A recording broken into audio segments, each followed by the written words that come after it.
Assalamualaikum warahmatullahi wabarakatuh. Alhamdulillahirabbil alamin. Alladzi arsala rasulahu bil huda wa dinil haq lidru ala dini kulli wa kafa billahi syahida. Asyhadu an la ilaha illallah wahdahu la syarika lah wa asyhadu anna Muhammadan abduhu wa rasuluhu la nabiyya ba'dah. Allahumma salli wa sallim wa barik ala Muhammadin wa ala alihi wa ashabihi ajma'in kama sallaita wa salamta wa barakta ala Ibrahim wa ala alihi innaka hamidum majid.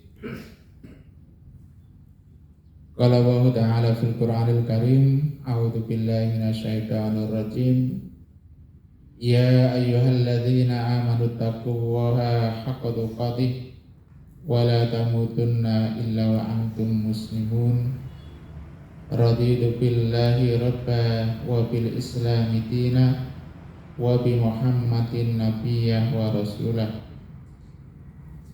Allahumma inni as'aluka ilman nafi'an wa rizqan thayyiban wa amalan mutaqabbalah. Allahumma inni as'alukal afwa wal afiyah fid dunya wal akhirah. Yang kami hormati Bapak Arif, juga Bapak Muhammad Abduh, teman-teman karyawan Suryamat yang kami banggakan. Segala puji syukur milik Allah Subhanahu wa taala yang senantiasa melimpahkan nikmat-Nya kepada kita semua, sehingga di pagi yang cerah ini kita bisa mengawali aktivitas kita dengan kajian, dengan dzikir pagi. Tadi tiga yang kita sebut, raditu billah, kemudian Allahumma inni as'aluka ilman, dan juga Allahumma inni as'alukal afwa, yang selayaknya kita lafadzkan setiap pagi dan setiap sore untuk penjagaan diri kita dari hal-hal yang tidak bagus. Semoga salat dan salam tetap terlimpahkan pada uswah kita, yaitu Rasulullah Muhammad SAW, keluarganya, para sahabat, serta para pengikutnya. Yang menjadi kewajiban kita adalah menjadikan Muhammad SAW menjadi suri tauladan kita, khususnya di dalam beribadah. Maka kita nanti akan menjadi umatnya yang berperilaku yang bagus. Teman-teman yang berbahagia, mohon izin Pak Arif, mohon izin Pak Abduh, nanti kalau saya berbicara wis bahasa sak entuke, ya, kadang-kadang maksud saya ono Jawa ya ono Indonesia. Oleh karena itu kalau sudah di-share silakan dilihat materi saya. Saya diminta judulnya apa, langsung tak kayak judul Trimo ing Bandung. Wah, apa maksudnya? Nanti ujung-ujungnya seperti ini. Teman-teman yang berbahagia, yang jelas bahwa nikmat yang Allah berikan kepada kita itu tidak melulu berkaitan dengan materi. Nikmat Allah itu tidak berwujud uang, tidak berwujud mobil, sepeda, dan sebagainya. Tetapi termasuk nikmat yang Allah berikan kepada kita adalah kesehatan. Berapa banyak naudzubillah dari keluarga kita ataupun tetangga-tetangga kita yang kesehatannya terganggu sehingga harus menginap di rumah sehat. Saya tidak mau menerjemah al-mustasfa itu rumah sakit. Nanti bayangannya masuk ke sana tambah sakit, Pak. Jadi al-mustasfa dari kata sifat itu artinya adalah rumah sehat. Jadi masuknya ke rumah sana harapannya tambah sehat dan tambah sakit. Itu berapa biaya yang harus dikeluarkan?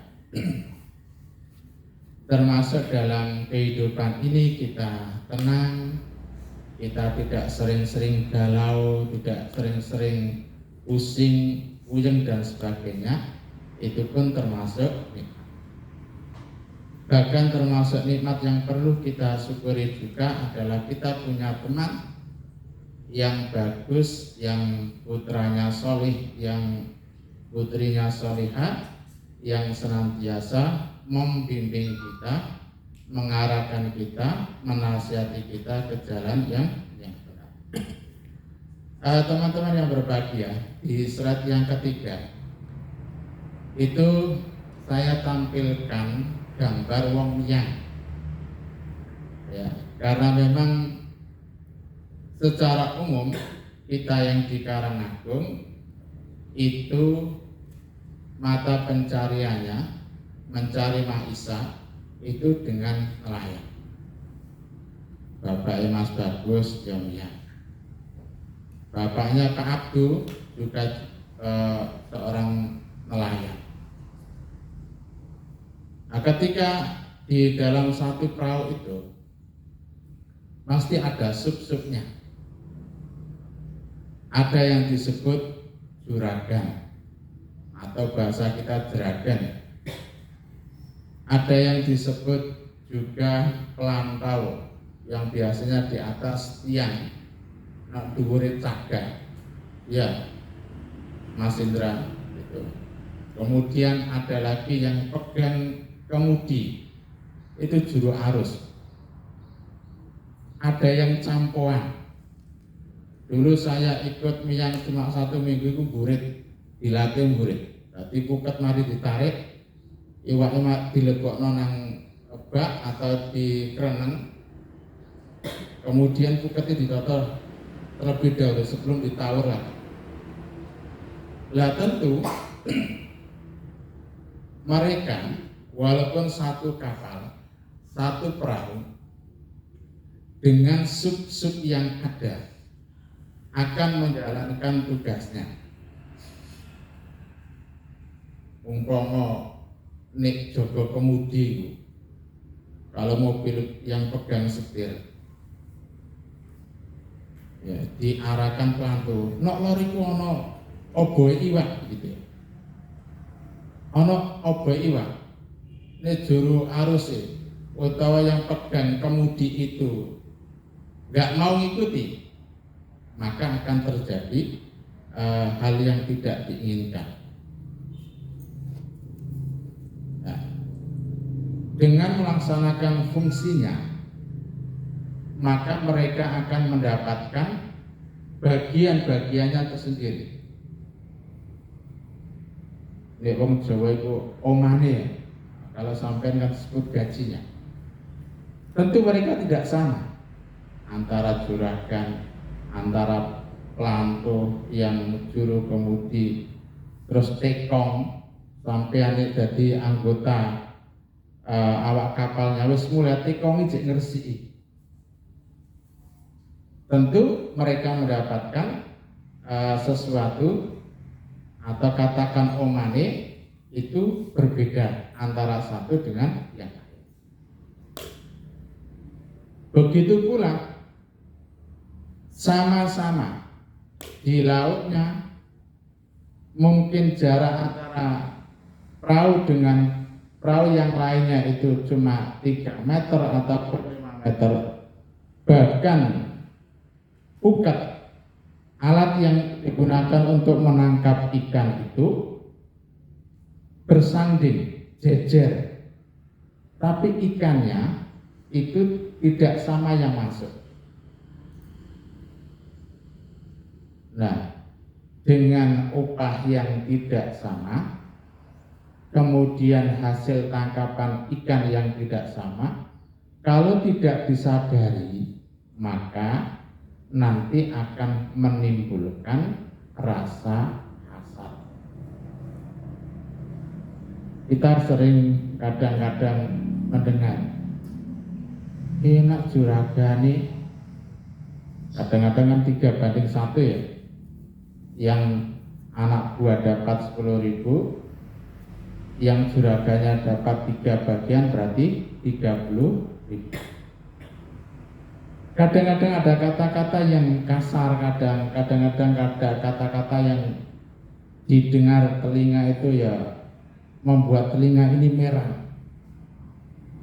Padahal tanggung jawab mereka itu tidak sama. Saya sebagai anak buah perahu, mari yang wis mulai, tapi nek campuan nek jeragan ijek ngurusi piye carane perahu iki aman nek apan ana ombak taline gak pedhot sehingga perahu tidak sampai terhanyut atau terbentur dengan sesuatu yang bisa merusaknya, yang bisa membahayakannya.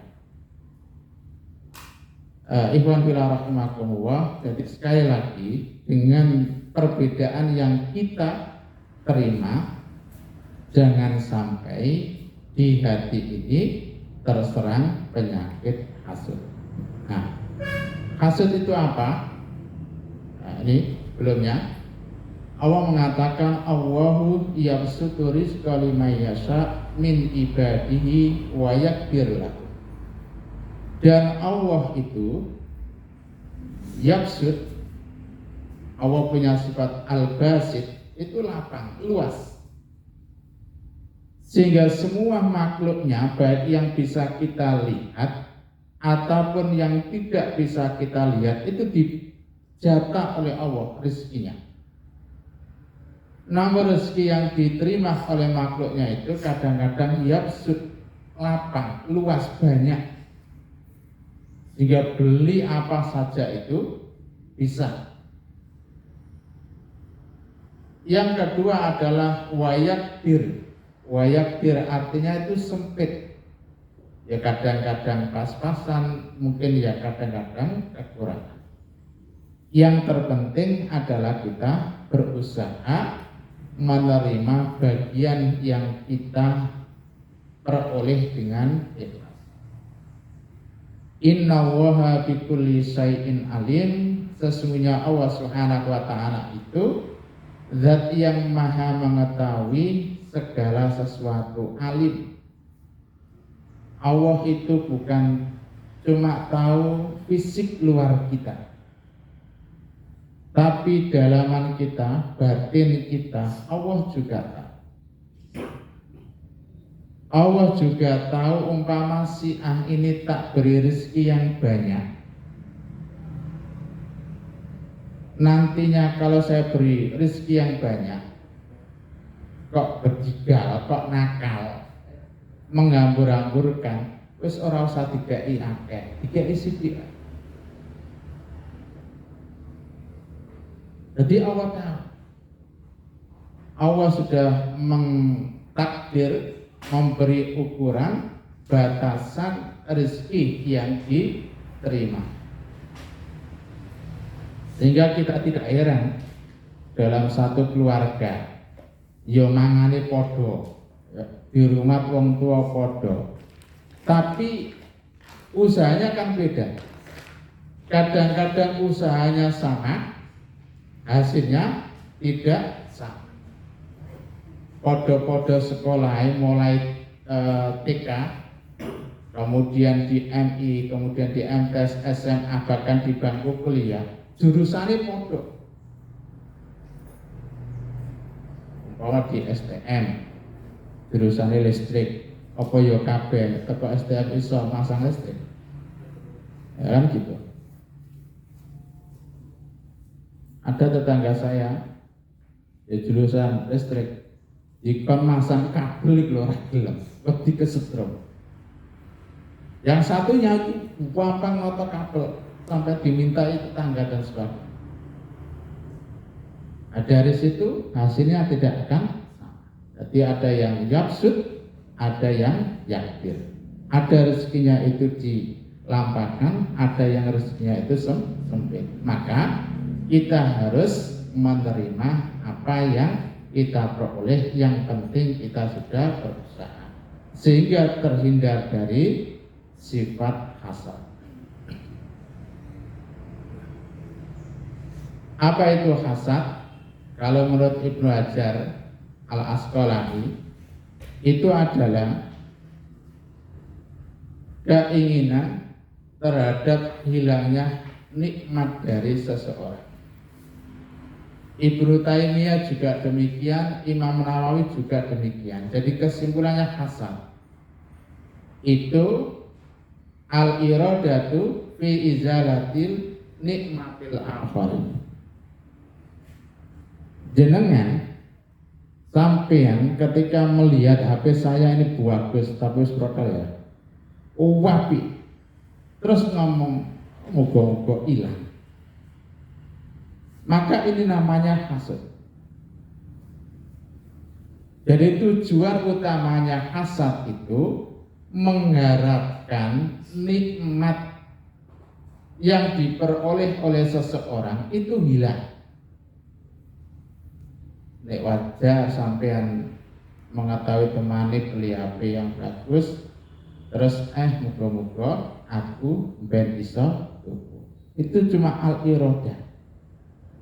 Tapi kalau al-iradah keinginan itu fi izalatin nikmah al-akharin, supaya nikmat yang diterima oleh temannya itu hilang, itu yang namanya hasad. Hanya hati-hati kalau sudah punya keinginan, ojo ditambahi supaya nikmat mau itu hilang. Cukup berkeinginan, mudah-mudahan saya dapat membeli seperti apa yang dibelinya. Oleh karena itu, Allah mengingatkan di dalam surah An-Nisa itu, wala tatamannau ma faddalallahu bihi ba'dakum ala ba'din. Dan janganlah kamu itu mempunyai sifat keinginan hilangnya ma faddalallahu, apa yang Allah karuniakan, ba'dakum ala ba'din, kepada sebagian dari kamu. Sebab apa? Rirrijali nasibum mimma kasabu. Bagi orang laki-laki itu sudah ada bagiannya dari apa yang diusahakan, dari apa yang sudah diikhtiarkan. Begitu pula walin nisa'i nasibum mimma kasabna. Yang perempuan juga demikian, kalau ikhtiar, usaha, ya dapat bagiannya. Nah, kalau kita tahu teman kita, saudara kita, atasan kita, bawahan kita dapat membeli sesuatu yang bagus, maka kata Allah, was'alu woha min fadlihi, jalu'o awakmu jalu'o. Jalan di ora oleh nak dukun, ora oleh nak wong nek disebut wong pinter yo, padahal ya gak ngerti. Tapi mintalah Allah, kepada Allah, min fadlihi, dari karunia-Nya. Sebab tadi saya katakan Allah itu basit, Allah itu yabsut rizqa liman yasha. Jaluk kepada, minta kepada Allah. Inna Allaha kana bikulli syai'in aliman, sama seperti ayat yang pamungkasnya tadi, Allah itu zat yang mengetahui terhadap segala sesuatu. Nah, kemudian apa? Kalau di ayat tadi Allah melarang kamu punya hasad, kamu punya iri dengki. Ternyata dampak dari hasad itu pertama untuk dirinya sendiri. Itu saya gambari sengkuni. Ya, saya tidak bermaksud mendangkalkan akidah Pak Arif, Pak Abdul. Tapi biasanya rata-rata ya delok film Mahabharata. Wong nek dibenci dhewe iku Sengkuni. Ya, karena punya keponakan baik dari jalur keluarganya sendiri pun tidak. Yang Sengkuni ini merupakan salah satu atau penasihat utama, ya, penasihat utama untuk keponakannya yang jadi raja itu jenenge sapa ya? Hah? Enggak tahu. Yang Pandawa 5 terus Balakurawa itu loh. Wis lali. Iya padha wae lali. Nah, itu. Nah, ini kan cerita singkatnya iri dengan kelompoknya Pandawa 5 yang dipimpin oleh Yudhistira. Keponakan yang jadi raja ini kan dinasihati, tapi nasihatnya itu jelek sekali. Nah, saya ingat satu cerita ketika saya membaca buku itu. Ada seorang raja atau katakan seorang pemimpin yang sukses mengelola daerah kekuasaannya itu sehingga makmur, rakyatnya juga makmur, merasakan kebahagiaan yang luar biasa. Penasihatnya mengatakan gini, wahai pemimpin, wahai raja, ketika rakyatmu berbuat baik kepadamu, maka balaslah dengan kebaikan juga. Tetapi ketika rakyatmu ini berbuat kesalahan atau mempunyai sifat dengki, jangan engkau balas dengan sifat dengki juga. Nasihatnya kan bagus ya. Nah, setelah penasihat ini memberi nasihat, keluar dari istana, keluar dari kantornya pemimpin, ada orang masuk, terus ngomong, pemimpin, penasihat tadi ketika baru keluar dari istana ngomong dengan saya bahwa mulut Paduka itu baunya busuk. Ada nggak ketemu, ya nggak ngomong-ngomong antara penasihat dengan orang yang baru ngomong ini, yang baru masuk itu. Orang ini mengatakan lagi, kalau Paduka nggak percaya, besok pagi undang penasihat.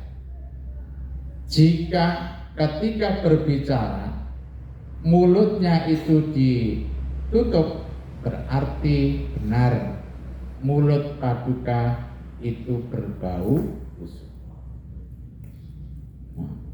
Setelah memberitahu seperti ini, orang ini keluar kembali ke ruangnya. Mikir orang ini, piye carane sesuk-isuk penasihat iki ketemu karo raja, nalika ngomong, ketika berbicara mulutnya ini ditutup.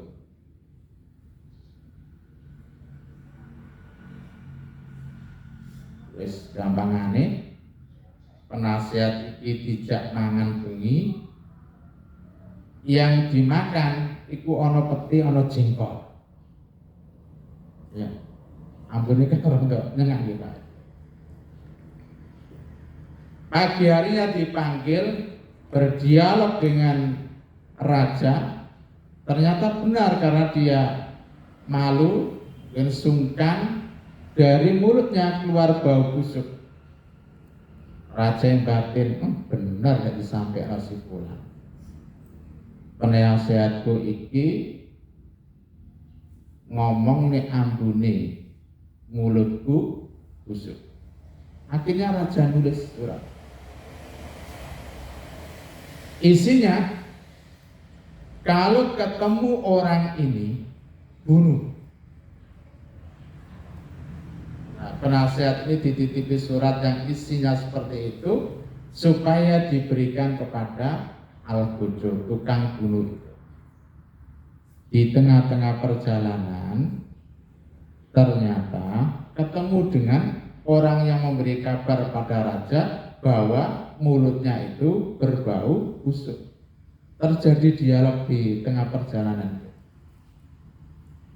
Apa yang terjadi? Ringkasnya, kata yang memberi kabar bohong ini karena ada rasa iri dan dengki dengan penasihat yang dekat dengan raja itu, bilang, wis surat iki serano aku tak nakno al-Qudus. Surat ini berikan kepada saya akan antarkan ke al-Qudus. Padahal di sini ini akan petuk wong iki pateni. Kalau ketemu orang ini bunuh, diantarkan. Ketika nyampe di al-Qudus, suratnya dibuka, isinya seperti itu, orang ini langsung ditebas. Nah, ini maksud saya, iri hasad itu bisa menghancurkan dirinya sendiri. Makanya Allah katakan Nabi, wala tatamannau. Kamu jangan memiliki sifat iri, kamu jangan memiliki sifat hasad. Nah, ternyata hasad ini tidak cuma berdampak negatif kepada pelakunya, tetapi kepada orang-orang yang dihasati. Kita buktikan, ini nanti dibaca selanjutnya itu.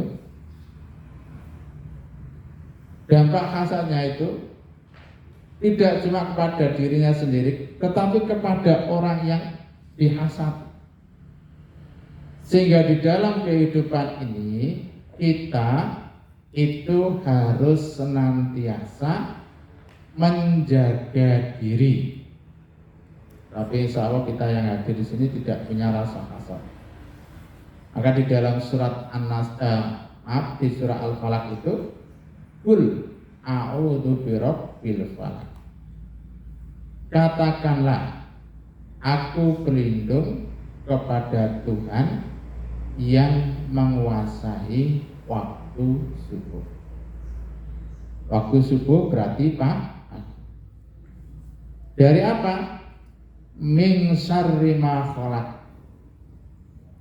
Dari keburukan apa yang ia ciptakan, dari keburukan apa yang Allah ciptakan, baik dari manusia, baik dari makhluk jin maupun makhluk yang lain.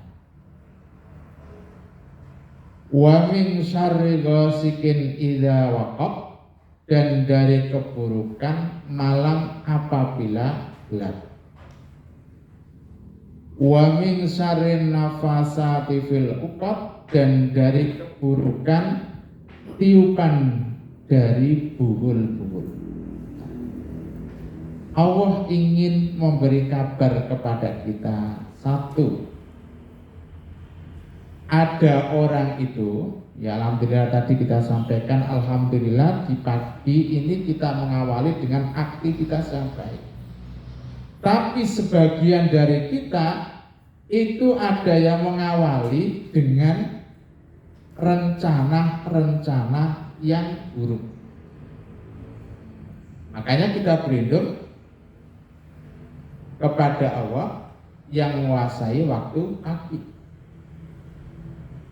Yang kedua, ghasikin idza waqab, ada orang itu yang punya rencana buruk di waktu malam. Maksudnya apa? Orang itu punya rencana dalam kehidupannya itu sehari-harinya itu buruk saja.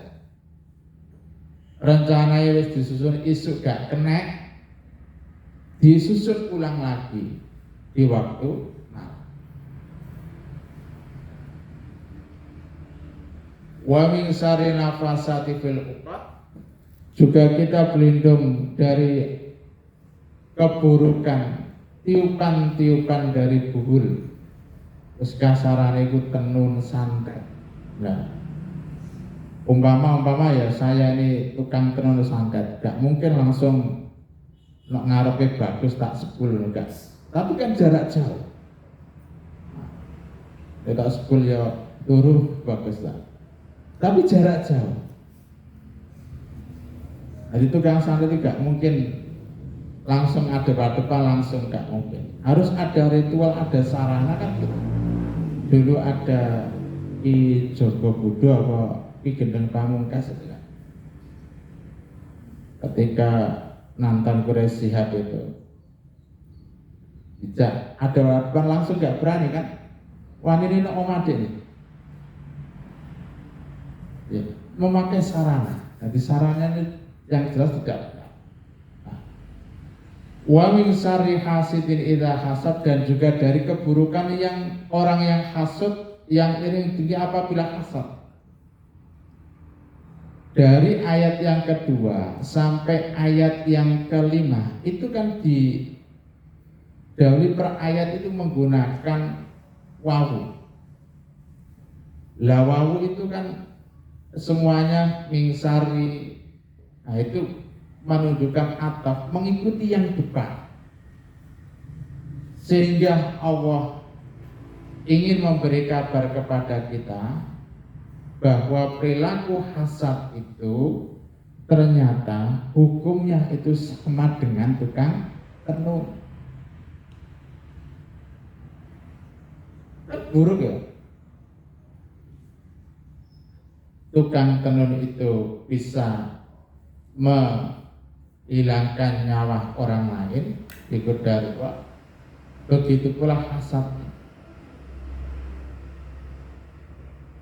Ketika ada orang katakan di malam harinya punya rencana, tadi kan wa min syarri ghasikin idza waqab itu punya rencana yang buruk di malam hari, maka orang yang hasad ini sama hukumnya, punya hukum seperti orang yang punya rencana buruk di malam hari. Itu namanya apa? Makanya surat ini, kemudian surat An-Nas, surat Al-Ikhlas itu hendaknya kita baca paling enggak setelah sholat fardu kita, lebih terkhusus lagi di pagi hari, kemudian di sore hari, ditambah dengan zikir-zikir maksurat yang lain. Ini biasanya ngapunten Pak Arif di kalangan kita ini rontok itu. Ketika disampaikan seperti ini, hai gue esopo kan gitu. Padahal ini berdasarkan dengan hadis. Ada sunnah makbulah, sunnah-sunnah yang diterima. Selama hadisnya itu bisa diamalkan, ya kita amalkan. Walaupun saudara-saudara kita yang lebih populer mengamalkannya. Nah. Kemudian hadis yang berkaitan dengan surat Al-Falaq tadi itu untuk membentengi dari kekasatan orang lain itu, dari Aisyah radhiyallahu an, zaujin Nabi, istrinya Nabi sallallahu alaihi wasallam, annaha qalat kana idastaka Rasulullah sallallahu alaihi wasallam. Aisyah berkata, Nabi itu pernah sakit. Nabi pernah sakit, wong jenenge menungso. Ora kok sehat terus, walaupun utusannya Allah, walaupun nabinya Allah, pernah sakit. Ketika Rasul itu sakit, raqahu Jibril. Raqa itu meruqyah.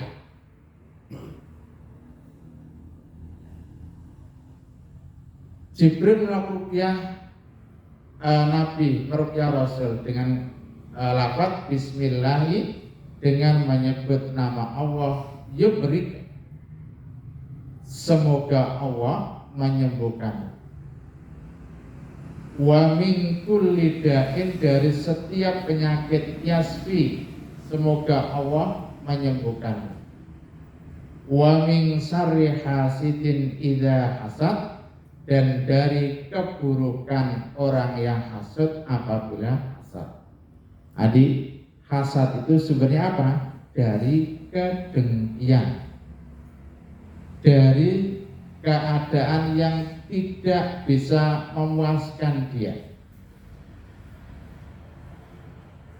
Wa syarri kulli dzi ainin, dan dari keburukan segala pandangan yang jahat. Biasanya kita sebut dengan istilah penyakit ain. Ain itu adalah arti asalnya mata, disebabkan pandangan. Kalau hasad itu sumbernya dari kedengkian, ditimbulkan dari rasa tidak puas atas nikmat yang diterima orang lain supaya hilang, atau ada keinginan supaya nikmat yang diterima orang lain itu diperoleh, maka ain ini adalah ditimbulkan karena kekaguman.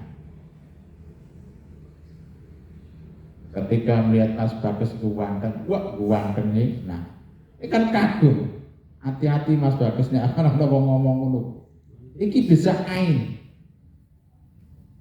Tetapi ketika kita melihat sesuatu yang bagus, punya keponakan yang lucu, yang imut-imut, jangan ucapkan seperti itu, tapi ucapkan barakallah, didoakan malah. Masya Allah, apa yang dikehendaki oleh Allah. Nah, ain ini walaupun ada yang mengatakan bisa terjadi gara-gara ketika melihat foto seseorang. Ya teman-teman, itu kan kadang-kadang kalau webernya itu wajahnya, meripatnya ditutup. Itu dikhawatirkan kena ain. Tetapi pendapat yang kuat adalah pandangan ini ketemu secara langsung. Kalau orang Jawa itu gendam ya, matanya dingasi wae, terus mas-masane kan bisa diambil. Ini adalah ain. Ketika sudah pengaruhnya sudah hilang, baru kemudian sadar, mau sama dia apa? Gak dipapak kok, cuma dingasi kok. Itu namanya. Maka sebagai penegas Iwan Fira rahimahullah adalah sabda Rasulullah SAW dari Sa'id Al-Khudri, Ana Jibril ata nabiyah, sesungguhnya Jibril itu menemui Rasulullah SAW. Faqala ya Muhammad, Jibril berkata, wahai Muhammad, istakaita, apakah kamu itu sakit? Faqala, maka Nabi menjawab, na'am, ya. Qala, berkata Jibril, bismillahi arkika min kulli sa'in yu'tik. Jibril meruqyah Nabi itu dengan ucapan, dengan menyebut nama Allah, saya meruqyah kamu dari segala sesuatu yu'tik yang mengganggu, yang menyakiti kamu, min syarri kulli nafsin, dari keburukan segala jiwa. Ini saya tadi melihat itu juga, kata nafsin, ternyata umpama kita punya anak, punya skill, punya kemampuan, ya umpama punya prestasi di pendidikannya, ada orang yang muji anak sampean itu kok pinter, kita bilang bapak itu anak sopo, ini mingkuli nafsin, dari jiwanya. Terus anak itu malas, anak itu malas, semangat belajar kendo sehingga tidak punya prestasi, ya gara-gara itu mingkuli nafsin. Hanya harus berhati-hati ketika ada keluarga kita yang berprestasi, punya keunggulan, maka katakan saja barakallahu lak, semoga menjadi keberkahan untuknya. Aw ainin, nah sama seperti penyakit ain asidin, ditegaskan ain asid. Allah yasbik bismillahirrahmanirrahim. Allah semoga menyembuhkanmu, dengan nama Allah saya meruqyah. Ikhwan fillah rahimakumullah. Jadi intinya hasad atau iri itu secara umumnya tidak boleh. Hasad, iri itu secara umumnya tidak boleh. Namun di dalam hadis itu ada dua hal yang boleh kita hasati. Ada dua hal yang boleh kita itu iri dengannya. Ini pengecualian. Apa? Yaitu rajulun atahu wahu malam fasullita. Ada yang membaca fasallata ala halakatihi fil haq. Yang boleh kita iri, yang pertama adalah ketika ada orang yang Allah beri karunia berupa rezeki yang banyak, berupa harta benda kekayaan yang banyak, kemudian dengan harta ini digunakan untuk hal-hal yang positif, sering berbagi, sering nyantuni, bakti sosial dan sebagainya. Nah, ketika kita melihat saudara kita seperti itu, terus awak dhewe iki iri, iku oleh.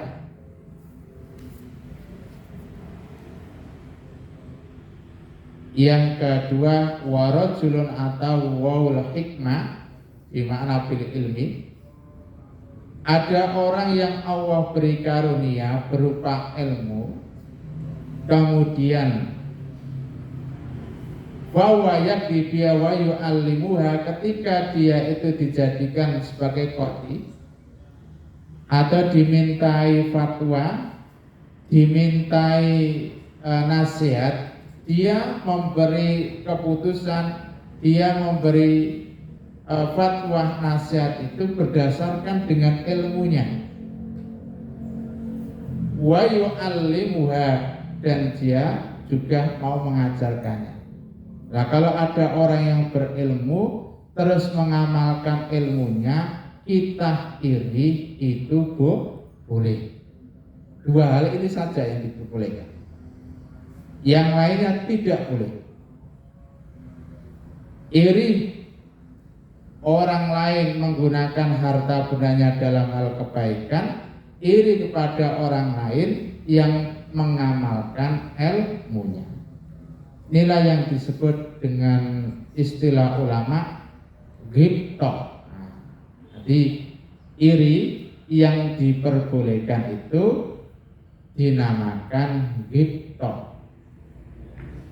Secara umumnya iri itu tidak boleh, tetapi ada iri yang diistilahkan dengan ghibthah, yaitu dua hal tadi. Yang tujuannya adalah fastabiqul khairat. Fastabiqul khairat. Nah, ikhwani rahimakumullah, berkaitan dengan ilmu ini sebagai penutup, umpama tadi kita sampaikan ada orang yang berilmu mengamalkan ilmunya, terus kita diberi ilmu mengikuti, maka orang yang kita irini tadi itu akan mendapatkan aliran jariah dari kita. Berkaitan dengan itu semua ada satu hadis bahwa satu Allah Subhanahu wa taala itu memberi rezeki seseorang itu pertama adalah dengan ilmu, kemudian dengan hartanya. Orang itu diberi rezeki berupa kekayaan, berupa harta, dan ilmu, karena dia punya ilmu, hartanya digunakan untuk kebaikan. Terus ada yang iri, kalau saya punya ilmu, saya punya harta,